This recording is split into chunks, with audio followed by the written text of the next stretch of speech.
74ാമത്തെ വയസ്സിൽ 3 ലോക ചാമ്പ്യൻ പട്ടം കരസ്ഥമാക്കി. 64-ലായിരുന്നു ആദ്യത്തെ ലോക ചാമ്പ്യൻ പട്ടം.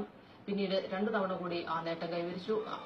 1960 റോം ഒളിമ്പിക്സിൽ സ്വർണ്ണ മെഡൽ നേടി. ഇപ്പോൾ സംസ്ഥാനത്തെ കായിക മന്ത്രി EP ജയരാജൻ നമ്മോടൊപ്പം ചേരുന്നു. ശ്രീ EP ജയരാജൻ, മുഹമ്മദ് അലി എന്ന ഇതിഹാസം വിടവാങ്ങിയിരിക്കുന്നു. ആ ഇതിഹാസത്തെക്കുറിച്ചുള്ള ഓർമ്മ താങ്കൾക്ക് എങ്ങനെയാണ് ഒന്ന് പങ്കുവയ്ക്കാൻ കഴിയുന്നത്? മുഹമ്മദ് അലി അമേരിക്കയിൽ വെച്ച് മരിച്ചു എന്നുള്ള വാർത്ത ഇപ്പോഴാണ് ഞാൻ അറിയുന്നത്.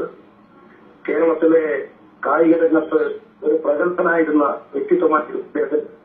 കായിക രംഗത്ത് അദ്ദേഹം ഗോൾഡ് മെഡൽ നേടി നമ്മുടെ കേരളത്തിന്റെ പ്രശസ്തി വാനോളം ഉയർത്താൻ, ലോകരാഷ്ട്രങ്ങളിലേക്ക് ഉയർത്തിക്കൊണ്ടുവരാൻ അദ്ദേഹത്തിന് സാധിച്ചിട്ടുണ്ട്. കേരളത്തിന്റെ ദുഃഖം, കായിക ലോകത്തിന്റെ ദുഃഖം ഞാൻ അറിയിക്കുകയാണ്. വളരെയധികം നന്ദി മിനിസ്റ്റർ. മുഹമ്മദ് അലി വിടവാങ്ങിയിരിക്കുന്നു. ബോക്സിംഗ് റിംഗിൽ ഇതിഹാസം, റിംഗിന് കേട്ടില്ലേ? മലപ്പുറത്ത് ഏതാ അബ്രാഹിമും മരിക്കുന്നു മൂപ്പര് വിചാരിച്ചു.